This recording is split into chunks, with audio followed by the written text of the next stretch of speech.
Hey Lisa, I realize that it's hump day and we do this every hump day. How's your week been?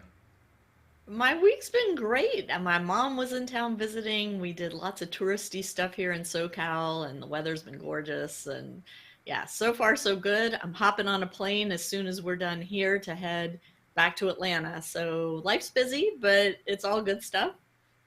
Good. Well, I've been overcome with the crud a little bit. Been a little Yeah. bit under the weather. So if I sit and I'm a little bit silent and let you carry the day today as we talk about long-term athletic development, please excuse me. I'll jump in when I can. Happy to carry the load today, Dewey. I come from an athletic development background. Many people may not know this, but I was a fitness instructor for over 20 years and actually had a pre and postnatal fitness program. And really interestingly, had the very first pregnancy website on the internet a million years ago, got started. But on top of that, I was the director of the Georgia Governor's Commission on Physical Fitness and Sports, and so used to lobby our Georgia state legislature around physical activity issues, PE in schools, access to parks and playgrounds, and things like that. So this is a topic near and dear to my heart. Good. Well, it sounds like we're going to have a great discussion. I'm currently in charge of the performance 12 and unders at Austin Tennis Academy, and I'm really focused on long-term athletic development. What are the things we need to get in at this point in time? If we talk about having a vessel and a bunch of big rocks and pebbles and sand, that we need to get the big rocks in first and then fill around with the pebbles and then the sand. And 12 and unders is a place where there's a lot of big rocks that we're trying to get in right now. So that's my focus, the things that are psychological, tactical, technical, physical, all of those four performance pillars at that age. But there's different ones for different ages. What are your thoughts in terms of, what should somebody do? We talked a little bit earlier off camera about having children and newborns, and what are the kinds of things that somebody should be doing right at the beginning to plan for, having a child that's going to be active and, have a good chance to be a good athlete. Well, I think the main thing is that we need to stop thinking about training for a specific sport or a specific activity and rather focus on training our kids to be comfortable in their bodies. And that includes things like taking them to the playground, letting them play on the monkey bars and climb trees and play tag and do all the things that we used to do as children that it seems kids today really miss out on. Things like daily PE in school is so important to the long term athletic development of our children, and not to mention the prevention of childhood obesity, which we all know is an epidemic in this country and causing all sorts of health issues, not just for our children, but also as they grow into adults. So we've got to get our kids moving every day, not tennis specific necessarily at a young age, but rather things like learning how to balance on one foot, learning how to hop and skip and jump, learning how to throw a ball, learning how to hit a target, using their upper body, like I mentioned before, by doing monkey bars or by doing tumbling exercises, doing handstands and really developing that shoulder strength and stability just through play, not through organized, planned out activity, but just letting our kids be kids, have fun with each other, and learn how to manipulate their bodies in space. Once they develop those basic athletic skills, then we can start focusing on things that are more specific to their sport or their activity of choice, whether that's tennis or soccer or gymnastics or ice skating. It doesn't really matter. But I am a strong proponent of we've got to develop the athlete first and the tennis player second. Judy Murray is someone that I very much respect in how she went about her Yeah. with her own kids and now taking those same philosophies and helping others She did a lot of what they refer to as garden exercises with her kids, and a lot of things, jumping over the river, so laying out a couple of jump ropes and getting kids to jump over them, or take and maneuver a ball with a racket through a little obstacle course, or things like that, which weren't really, tennis specific as we think of hitting a forehand or a backhand, but just getting them moving, maybe using some equipment that's tennis related. But I actually think that at a very early stage, using things like balloons and getting kids to be able to just kind of figure out how to use their hands and keep a balloon up in the air. One of the, and this is a pet peeve of mine, is when your kid's learning to walk, let them learn to walk, don't teach them to walk.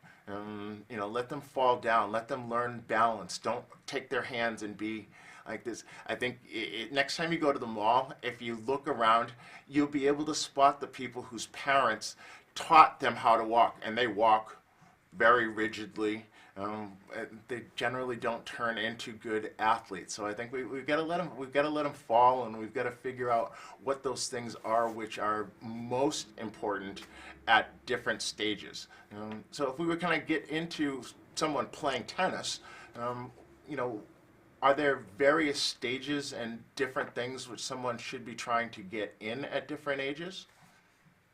Absolutely. And one thing I want to just make sure to point out is a question that I get asked all the time is, at what age should my kids start weight training? And I want to let's just talk about this for a second, because there is not one absolute right answer to that question. As we know, kids develop differently. And even kids in the same family develop differently. So a child's physical age and their chronological age may or may not match up. I know you've all seen the 12-year-old with the beginnings of a mustache, or the 12-year-old girl with wearing a bra already, who's already physically developing. And then you have the other end of the spectrum, the 12-year-old boy who's still really skinny and scrawny and short and looks like a little kid, or the 12-year-old girl, same thing. She has no curves yet, she's just flat and still a little kid. And so you really have to look at their physical age rather than their chronological age when making that determination of when to start using weights or added resistance when your child is training physically for their sport. So I know that's not the answer people want to hear. They want you to say, okay, at age this, do this, and at age that, do that. But we can't say that. It's so individual, and we really have to look at our child as an individual to make the determination if it's time to let them continue training by just playing on the playground and developing their athletic skill, or whether it's time to introduce things like resistance bands or maybe light weights. And Dewey, as you and I were talking about off camera, sometimes there are things that we can do that it's actually less safe to be using your own body weight versus Right. using a light hand weight. And I would love for you to expand on that topic a little bit. Yeah, we're limited.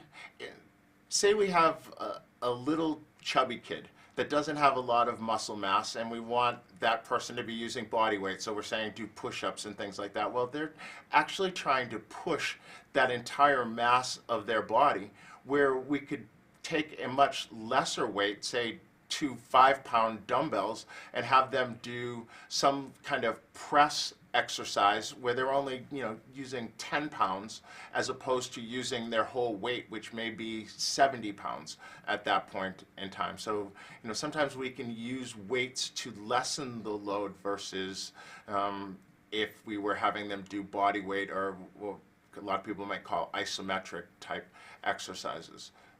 So I think it's important that we look at what are the loads that we're placing upon a young person, and make sure that they're appropriate for their age and development.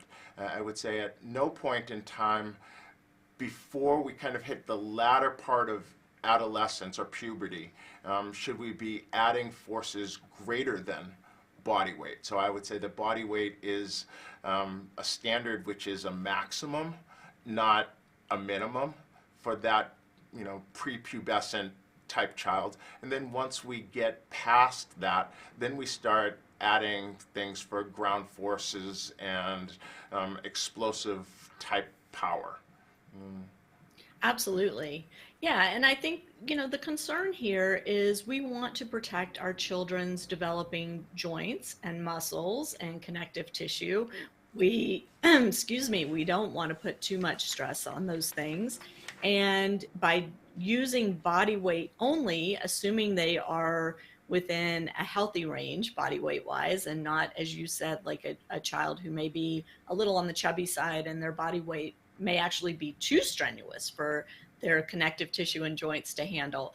As long as we keep all that in mind, we should be fine and our children should be fine. But we need to also help our children become aware of their bodies and what exertion feels like versus what pain feels like. And those are two very different things. It's okay for an exercise to be challenging and difficult and hard.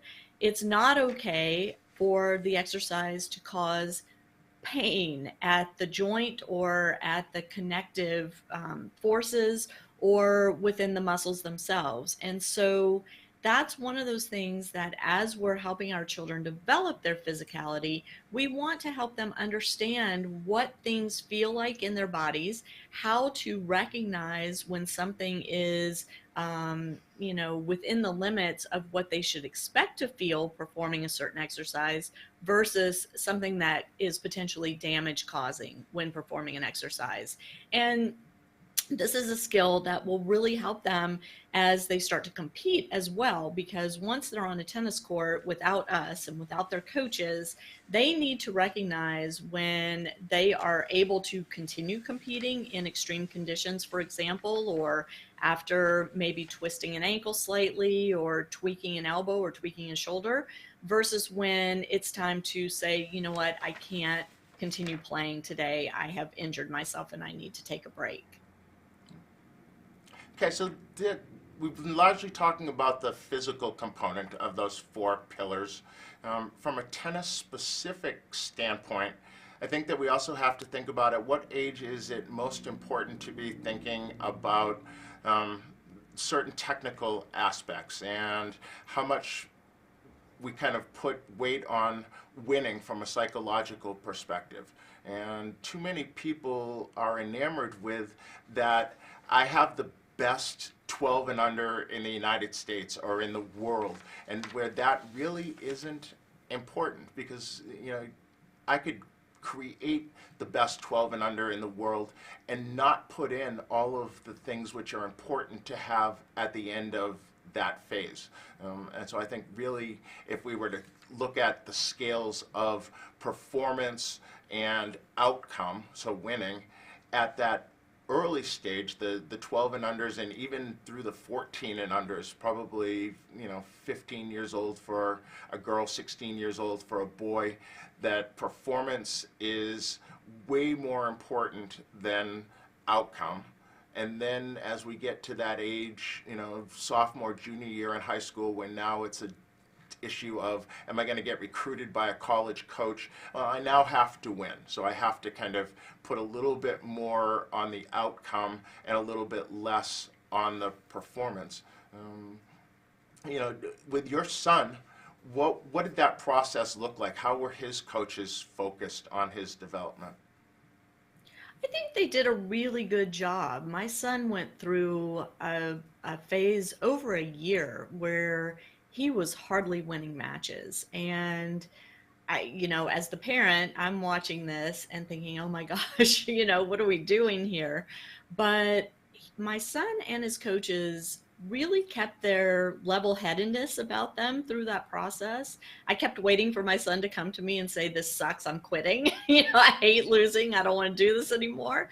But to his credit, he did not ever do that. He never came to me and said, this losing is terrible. I'm done with this. I want to, I need to do something else.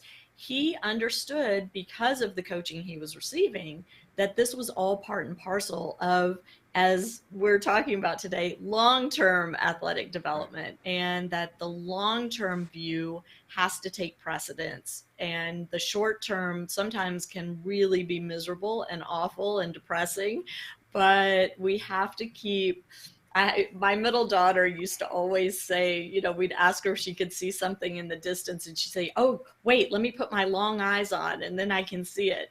And that's kind of the perspective we have to take. We have to put our long eyes on and look way out into the future and plan for that, rather than focusing so specifically on what's happening right now. And as Yeah. you said, who cares if your kid's a top 12-year-old?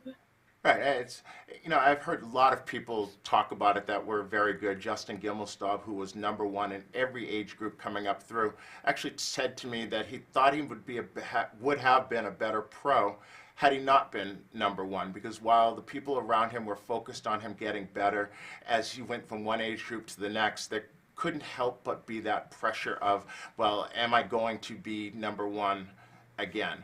And so I think it's important at those early age groups to lay that foundation of having a growth mindset where I'm constantly trying to improve, I'm constantly trying to get better. The things that I'm not necessarily good at aren't a reflection on am I talented or not. It is more a reflection on the things that I've trained versus have the opportunity to train in the future and become better at. And if we can lay the groundwork for that psychologically, we can probably mitigate some of the challenges that young people go through on the court when they're starting to take what they believe is a bad loss. And it's not about bad losses and good wins, and it is about, am I getting better? Do I have performance goals? Am I moving towards where it is I want to be? And kind of compartmentalizing a little bit.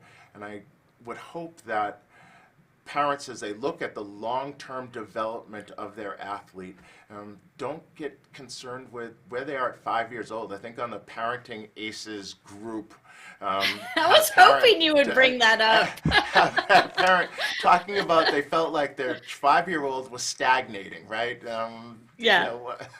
What was your immediate thought? And I've had some offline conversations with the parent over the past Oh, couple of good. days. But what are your thoughts? What were your thoughts? I Well, think let we me only have a just say couple we are. minutes. Yeah. Yeah, yeah. I was gonna say we're down to our last couple minutes, but I resisted the temptation to respond to the post right away, because I really wanted to give the community a chance to weigh in, and weigh in they did, and there was some really great advice offered up from parents who have been through the process before, and from coaches like yourself, Dewey, who have seen this countless times. And so I agree with you 1,000%. There is a theme emerging in our conversations weekly here that, this is a long journey. This is a marathon, not a sprint. We say it all the time. And I think that theme just keeps poking its head each week, each conversation. And if people watch us and get nothing else out of our conversations, I hope it's that, and to stay focused on the fact that what happens today doesn't matter. What happens tomorrow doesn't matter, as long as the effort is there and the commitment is there. Long term, that's when you're going to see the payoff. And that's what's important in the long run.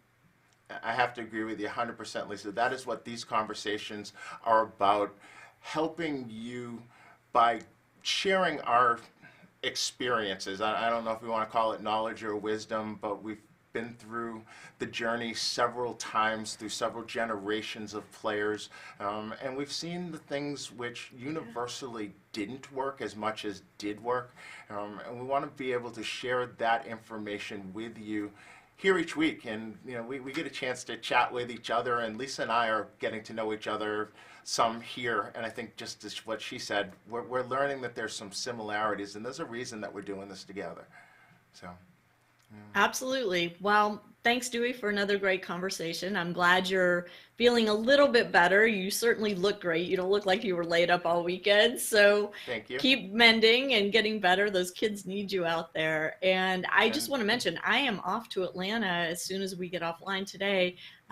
Monday night, Rafael Nadal and Grigor Dimitrov are playing an exhibition match in Atlanta, and it's a big fundraising event, and I'm going to be covering that. I'm so excited. So for those of you who follow Parenting Aces, look for some content around that event later next week.